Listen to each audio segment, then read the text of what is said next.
आप सुन रहे हैं कहानी एक फूल और कहानीकार हैं देवेंद्र सत्यार्थी और प्रस्तुत करता है डॉक्टर संगीता पांडे। तो सुनिए कहानी एक फूल। देवकांत को काशी छोड़कर अमृतसर आए कुछ ही अरसा हुआ था। इस बीच उन्होंने शहर का कोना कोना झांक लिया। तब भारत आजाद नहीं हुआ था। देवकांत भी अन्य युवकों की तरह आजादी की लड़ाई में कूद पड़े थे। वे एक क्रांतिकारी दल में शामिल हो गए।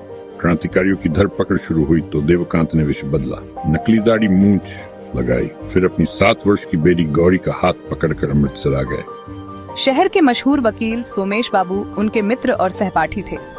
सीधे उन्हीं के यहाँ पहुँचे। सोमेश और उनकी पत्नी माया भाभी ने उनका खूब स्वागत किया और कहा, तुम जब तक चाहो रहो, यहाँ पुलिस तुम्हारा सुराग नहीं पा सकती। हाँ, थोड़ी दाढ़ी बढ़ा लो तो अच्छा है। देवकांत के मन का बोझ उतर गया, लेकिन इससे भी बड़ी खुशी उन्हें यह देखकर हुई कि गौरी जो गुमसुम और उदास रहती थी, यहाँ आकर खुश है। असल में सोमेश बाबू की भी छोटी बेटी थी राधा, बड़ी ही चंचल। हंसमुख गौरी से 2 वर्ष बड़ी थी। उसने आते ही गौरी को गप्पों में लगा लिया। दोनों पक्की सहेलियां बन गई थीं। अक्सर देवकांत सुबह सुबह नाश्ता करके निकलते, रात को देर से लौटते। वकील साहब भी दिन भर अपने कामों में व्यस्त रहते थे। राधा और गौरी दिन भर साथ साथ खेलती, बातें करती। गौरी, तुझे पता है हमारे शहर में बापूजी आ रहे हैं, महात्मा गांधी। हाँ, स्कूल में मास्टर जी ने बताया है। परसों आएंगे वे रेलगाड़ी से। हजारों लोग उनके दर्शन करने जाएंगे। तब तो मैं भी उनके दर्शन करने जाऊंगी।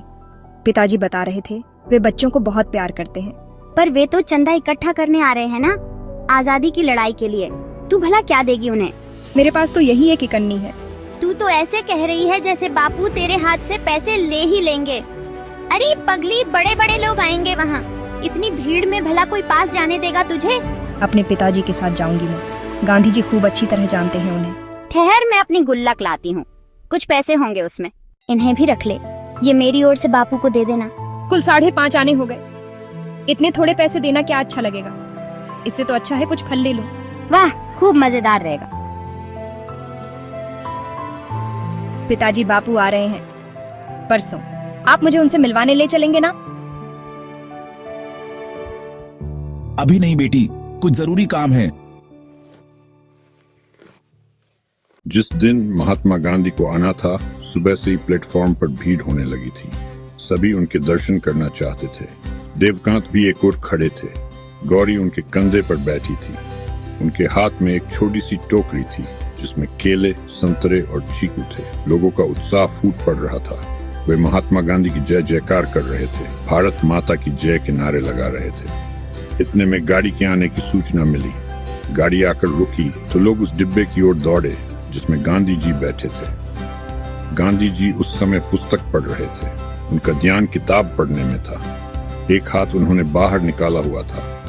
लोग जो भी चंदा देते उसे लेकर वह भीतर रखे थैले में डाल देते, फिर हाथ बाहर निकाल देते। देखते ही देखते बहुत सी महिलाओं ने अपने गहने उतार कर दे दिए। सिक्के और नोटों की तो कमी ही न थी। लोगों का उत्साह देखते ही बनता था। न जाने कब गौरी देवकांत के कंधे से उतरी। भीड़ में होती हुई गांधी जी के पास पहुंच गई। बापू, देखिए मैं आपके लिए क्या लाई हूँ। ऐसे नहीं बापू, पहले आप बाहर आइए। गांधी जी ने किताब नीचे रखी और हंसते हुए बाहर आ गए। उन्होंने गौरी को पास बुला लिया, उससे बातें करने लगे। आसपास लोगों की भीड़ इकट्ठी हो गई। देवकांत भी तब तक आ गए थे। बापू, ये मेरे पिताजी हैं। गांधी जी ने देखा तो देवकांत की शक्ल उन्हें कुछ कुछ पहचानी लगी। आपके आश्रम में आपसे मिल चुका हूँ। आपके कई पत्र भी मेरे पास। देवकांत! गौरी ने टोकरी बापू की ओर बढ़ा दी। बोली, बापू, आपको भूख लगी होगी, ये फल आपके लिए लाई हूँ, खा लीजिए ना। बापू ने टोकरी रख ली, फिर गंभीर होकर कहा, लेकिन मेरी भी एक शर्त है। वह क्या? गौरी अचकचाई। वह यह कि बच्चों की चीजें मैं मुफ्त नहीं लेता, बदले में तुम्हें भी कुछ लेना पड़ेगा। गांधी जी ने हंसते हुए कहा। फिर वह अंदर गए। टोकरी एक तरफ रख दी। रेलगाड़ी के डिब्बे में फूल मालाओं का ढेर था। वह झट दोनों हाथों में कुछ मालाएं उठाकर लाए। गौरी को पकड़ाकर कहा, ये तुम्हारे लिए। गौरी का चेहरा खिल उठा, जैसे दुनिया का अकूत अथाह खजाना मिल गया हो। देवकांत भी मंद मंद मुस्कुरा रहे थे।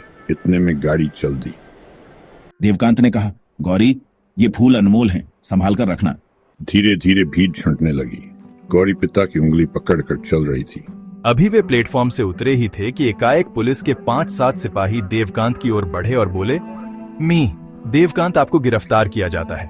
देवकांत जिस आशंका से घबरा रहे थे वही हुआ। प्लेटफॉर्म पर चप्पे चप्पे पर सरकार के गुप्तचर थे। जब गांधी जी ने देवकांत का नाम लिया, सारा भेद खुल गया। देवकांत फिर कैसे बच पाते? उधर गौरी हक्की बक्की खड़ी थी, समझ नहीं पा रही थी कि पुलिस उसके पिता को क्यों पकड़ रही है। देवकांत ने एक व्यक्ति को वकील साहब के घर का पता बता दिया। बोले, मेरी बेटी को वहां पहुंचा दीजिए, आपका एहसानमंद रहूंगा। फिर वह चुपचाप पुलिस वालों की गाड़ी में बैठ गए। गौरी भीगी आंखों से पिता को जाते देख रही थी। घर आते ही वह फूट कर रो पड़ी। वकील साहब और राधा ने किसी तरह उसे चुप कराया। सोमेश बाबू देवकांत को जेल से छुड़ाने की कोशिशों में जुट गए। शहर में जिसको भी पता चला कि बापू ने गौरी को मालाएं दी हैं, वह दौड़कर गौरी के पास आता। गौरी माला में से एक फूल निकाल कर दे देती। इस तरह देते देते सिर्फ एक फूल बचा। गौरी ने वह किसी को नहीं दिया। चुपचाप भीतर जाकर पिताजी का झोला उठाया। उसमें वंदे मातरम किताब थी जो उसके पिता को बहुत प्रिय थी। वह फूल उस किताब में रख दिया। अब गौरी गुमसुम उदास रहने लगी। दिन भर चुपचाप बैठी कुछ सोचती रहती। कभी कभी कातर होकर पूछती, मेरे पिता का क्या कसूर था? कब वो जेल से छूट कर आएंगे? उसको दिलासा देते देते खुद सोमेश बाबू की आंखें भीग जाती। अकेली राधा ही थी जो उसको किसी तरह बहलाए रखती। आखिर 2 वर्ष बाद देवकांत जेल से छूटे। जैसे ही वह घर आए, गौरी उनसे लिपट गई। फिर उसे कुछ याद आया, बोली, ठहरिए पिताजी। वह दौड़कर भीतर गई और किताब उठा लाई। देवकांत ने देखा उसमें गेंदे का सूखा फूल रखा हुआ था। उन्होंने गौरी की ओर देखकर पूछा, यह क्या बेटी? गांधी जी ने फूल मालाएं दी थी ना, एक एक फूल सब ले गए, लेकिन एक फूल मैंने बचा लिया आपके लिए। आपने भी तो भारत माँ की आजादी के लिए कष्ट सहे हैं। देवकांत ने गौरी को उठाकर, उनकी आंखें छल छला उठी थीं।